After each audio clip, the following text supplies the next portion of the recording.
오늘부터 좋은 얘기 해야 됩니다.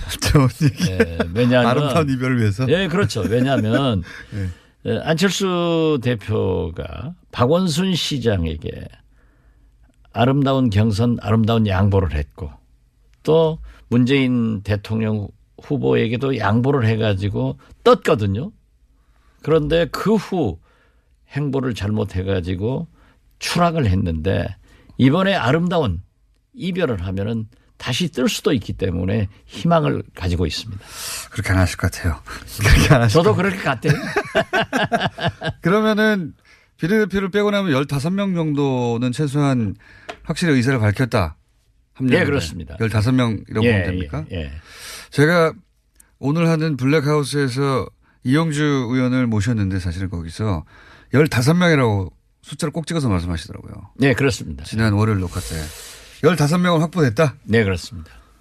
그런데 이제 거기에 그 3분 정도의 비례대표가 있고 비례대표는 출당을 굉장히 어려운 상황인 것 같으니까 그러면 20명은 되게 어려운 거 아닙니까?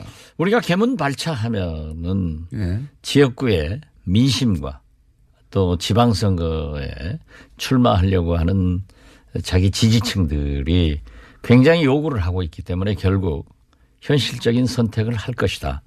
그리고 지금 중재파원들이 예. 그분이 민평당은 안 간다면서요? 말은 그렇게 하죠. 말은 그렇게 한다. 거기서 한두 명이 우리도 안 간다. 왜 창당을 하느냐 조금 기다려주지 하는데 거듭 말씀드리지만 안철수 대표가 아름다운 이별을 하지 않을 거예요. 그리고 그 중재파 의원들의 충정과 애당심은 이해합니다. 그렇지만 절벽에다 대고 그걸 몇 번 얘기하지만은 안철수 대표 어제도 고민해 보겠습니다. 그래가지고 시간 벌기용으로 써먹는 거예요. 진실성이 없는 거예요. 최후 통첩이라고 하는 건 중재파가 이제 안철수 대표가 당대표를 내려오고 예. 그리고 중립적인 상황에서 전당대회를 하자 이 제안을 한 거지 않습니까? 예. 거기에서 통합을 물어보자. 예. 라고 하는데 안철수 대표는 그렇게 되면 부결될 것이고 자기는 만약 통합이 되지 않으면 외국으로 나가야 된다. 그래서 제가 곧 비행장에 나갈 것 같습니다. 나가야죠. 그래도 정리가 있는데. 그러니까 이제 그걸 안 받아들이려고 안철수 대표가 당대표직을 유지하면서 끝까지 전당대회를 해버렸어요. 그러면 이 소위 중재파 행동을 같이 하기로 했다고 하는 대여섯 분 이분들은 그러면 그렇게 해서 통합으로 쭉 가버린다. 본인들이 얘기를 안 듣고 그럼 이제 무소속으로 있거나 아니면 민주평화당으로 가거나 아니면 통합된 당으로 가거나 셋 중에 하나지 않습니까? 그렇죠? 그분들의 행보는 어떻게 예상하십니까? 그분들이 지금은 중재를 위해서 안철수 대표에게 사퇴를 강하게 요구하고 어제 정동영 전 의장이 박주선 황교안 의원을 만났는데 26일까지 우리가 28일 날 창당 발기대회를 하기 때문에 답을 달라. 26일까지. 예. 그랬더니 안철수 대표는 역시 구렁이에요. 고민해보고 있습니다. 고장난 유성기 알아요? 옛날 말이에요. 추금기처럼 계속 반복되는 얘기를 하면서 시간 벌기용으로 그렇게 하고 있는데 그러다가 가랑비에 옷 젖으면은 지금 우리는 젖고 있어요. 완전히 젖으면 벗지도 못하고 주저앉으니까 우리는 창당의 길로 가자 하고 중재파들에게도 얘기를 했습니다. 그러나 중재파들은 중재를 해보기 위해서 마지막 최후 통첩이라고 하던데. 예, 민주평화당에도 안 가겠다. 한두 사람이 그런 얘기를 했지만은 저는 거듭 말씀드리지만 그분들이 지역구 국회의원이기 때문에 대부분 민심과 호남에 계신 분들은 다 지역구라고 하는 것은 우리 국민의당은 한 사람 빼고는 다 지역구가 다 호남이죠. 예, 세 사람 빼고는 세 사람입니까? 예. 아, 그렇군요. 26명의 지역구 의원 중 23명이 호남이기 때문에 밤낮 호남 어쩌고 하는데 거기밖에 없어요. 23분 중에 지금 대표적으로 김관영 의원 같은 경우에는 대표적인 통합파 아닙니까? 호남 지역구임에도 그렇습니다. 불구하고. 예. 참 아까운 분 버리죠. 그분이 지금 민주평화당 가칭이 아니죠? 당명을 이렇게 정하신 거죠? 정했는데 아직 창당대를 안 했기 때문에 가칭이라고 불러야죠. 아, 그런 것도 몰라요?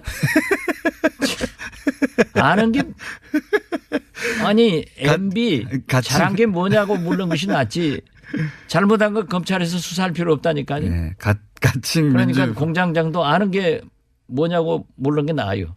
다 모르니까. 가칭 민주평화당. 여기가 최대 23명 정도는 되겠군요. 만약에 다 오면. 근데 그중에서 저희는 그렇게 계산하고 있고 그렇게 예측을 하고 있습니다. 그런데 우리가 자꾸 말씀드렸지만은 교섭단체에 연연할 필요 없어요. 아름다운 이별을 안 해주고 비례대표를 붙들고 있다고 하더라도 정치자금 국고보조는 안철수 당에서 더 가져갈 수 있지만은 우리하고 같이 행동을 한다니까요. 그렇기 때문에 똑같아요. 이거는 어떻습니까? 안철수 대표는 그 합당되고 난 다음에는 본인은 대표를 안 하겠다고 하고 유승민 대표는 본인은 대표를 계속 하겠다고 하는데 그 노림수가 각각 뭐죠? 그게 이제 공동대표 하는 거죠. 눈 감고 아무나 한다니까요. 지금 안철수 대표는 서울시장, 유승민 대표, 당대표 이런 보도가 되더라고요. 안철수 대표가 서울시장 나가서 돼요? 안 돼요. TV 토론을 대통령 때 후보 때 그렇게 해가지고 서울 시민들이 다 기억하고 있어요. 안철수 대표는 깜이 아니다. 그렇기 때문에 결국 저는 지금 유승민 대표가 그렇게 요구하고 있잖아요. 그 유승민 대표는 공동대표 하자. 같이 하자고 계속. 그러니까 유승민 대표는 굉장히 설득력 있는 얘기를 하는 거예요. 딱 지금 국민이 21세기 국민입니다. 국민이 지도자예요. 그러나 유승민 대표는 나는 보수다. 햇볕 정책 포기해라. 탈호남해라. 백의종군 하면 안 된다. 우리 둘이가 주인이기 때문에 공동대표 하자. 하는데 안철수 대표는 나는 호남을 버리지 않았습니다 하고 버리고 햇볕 정책을 나는 신봉합니다 하면서 보수의 길로 가고 서울시장 시키는 대로 하겠습니다 하면서 백의종군 하겠다. 두고 보세요. 공동대표 하지. 공동대표를 할 것이다. 공동대표를 안 하겠다고 하는 이유는 뭘까요? 쇼라니까요. 이 박지원이가 쇼를 하면은 그래도 그럴듯하게 해요. 나는 생긴 것부터 잘생겼잖아요. 안철수 쇼는 안 먹히는 거예요. 요즘 TV에 나오는 얼굴 보세요. 웃는 것도 어색하잖아요. 저는 얼마나 환하게 웃어요. 왜 웃어요? 오늘 기분이 굉장히 좋으시네요. 민주평화당이 창당하는데. 그런데 그 각 언론 보수 언론이든 혹은 YTN 기타 등등 모든 언론들이 사실은 지난 대선에 후보 2명이 동시에 화면에 잡히니까도 있고 또 보수 진영에서는 홍준표 대표가 다음 대선까지 살아있을 거라고 생각하지 않는 건지 홍준표 대표는 굉장히 부정적으로 다루고 이 두 분을 굉장히 띄웁니다. 그러니까 언론이 이렇게 노출해 주니까 기준이 그쪽에 올라가고 언론 노출이 없는 민주평화당은 이게 따라잡기가 어려울 것 같은데요. 그렇지 않습니까? 물론 언론은 자기들의 사시가 있기 때문에 편집 또는 보도에 대해서 저희가 얘기를 하면은 그건 금도를 넘어가는 거니까 오늘 아침 신문을 보더라도 참 분해요. 그렇지만 말하면 안 돼요. 더 얻어맞으니까. 더 얻어맞으니까. 그런데 결국 그렇습니다. 야권 통합이 좋습니까? 분열이 좋습니까? 동서화합이 좋습니까? 호남이 좋습니까? 그렇기 때문에 우리는 출발이 부정적 이미지를 가지고 있고 또 저희들을 이해해 주는 일부 매체에서도 분당파인 국민의당에서 분열하는 묘사 자체가 부정적이에요. 이렇게 기사를 하고 또 여론조사를 물으면은 누가 우리를 하겠어요. 그렇지만은 그래도 한 4% 지지를 받는 것은 좋기 때문에 이제 당명이 결정됐으니까 제발 다시 한번 부탁드리는데 TBS에서도 김어준 총수도 TBS 얼마나 이번에 잘했어요. 259명 탁 정규직 하더라고요. 이런 훌륭한 방송이면은 이제 합법 방송인데. 합법 방송이다. 그런데 그러면은 이제 뭐 분당파 이런 용어를 안 쓰고 민주평화당, 민평당. 알겠습니다. 뭐 당명 민생 속으로.